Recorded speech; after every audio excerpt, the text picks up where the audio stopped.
Sir மணிப்பூரில் வந்து வாக்குச்சாவடியில் சூறையாடி இருக்காங்க. அந்த கலவரம் நடக்கிறதுக்கான வாய்ப்பு உங்களுக்கு கருத்து சொந்தமாக உங்களுக்கு சார் மணிப்பூரில்? மணிப்பூர் ஏற்கனவே வன்முறைகள் நடந்து கொண்டே இருக்கிற ஒரு பகுதி. அங்கே தேர்தல் வன்முறையாகவும் அது மாறி இருக்கிறது.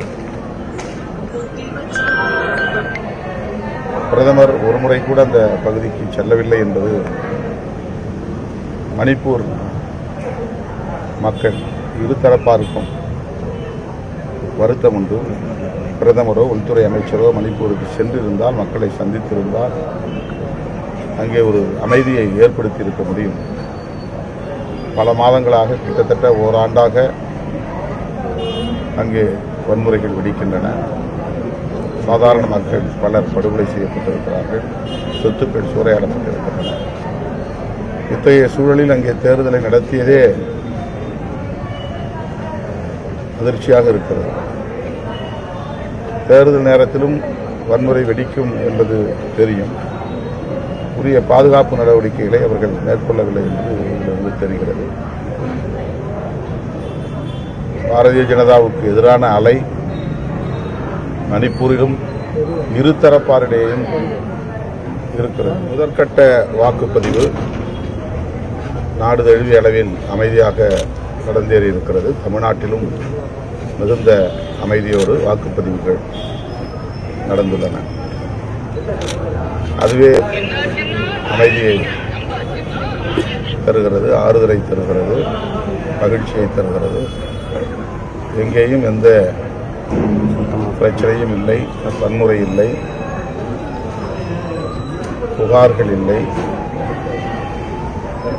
மிகுந்த கட்டுப்பாட்டோடு மக்கள் இவ்வளவு கோடை வெயிலையும் பொருட்படுத்தாமல் வருகை தந்து வாக்குகளை பதிவு செய்திருக்கிறார்கள். வாக்காளர் அனைவருக்கும் நான் நன்றியை தெரிவித்துக் கொள்கிறேன். காலையில் 10:30 மணி அளவில் நான் எனது சொந்த கிராமத்திலே என்னுடைய தாயார் மற்றும் உடன்பிறப்புகளோடு வாக்குப்பதிவு செய்தேன்.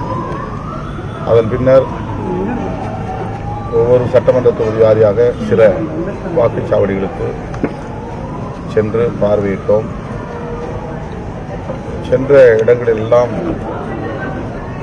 திமுக கூட்டணிக்கு ஆதரவான ஒரு வரவேற்பை காண முடிந்தது. பெண்கள் ஏராளமானவர்கள் வரிசையிலே காத்து நின்று வாக்களித்தார்கள்.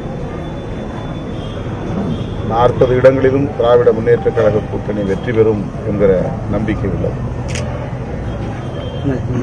புதுதில்லியிலும் ஆட்சி மாற்றம் நிகழ்வதற்கான வாய்ப்பு இருப்பதாக நான் பெரிதும் நம்புகிறேன். ஒட்டுமொத்த தேசத்தையும் சங் பரிவார் ஆதிக்கத்திலிருந்து மீட்பதற்கு தமிழ்நாட்டிலிருந்து தீர்ப்பை எழுதக்கூடிய ஒரு வாய்ப்பு. தமிழ்நாட்டில் மக்கள் இந்தியா கூட்டணிக்கு ஆதரவாக வாக்களித்திருக்கிறார்கள் என்கிற தகவல்கள் வட இந்தியாவுக்கும் வரவும், அதுவே இந்தியா கூட்டணிக்கு சாதகமாக அமையும் என்று நான் நம்புகிறேன். கட்டாயமாக புதுதில்லியில் இந்தியா கூட்டணியின் ஆட்சி மலரும்.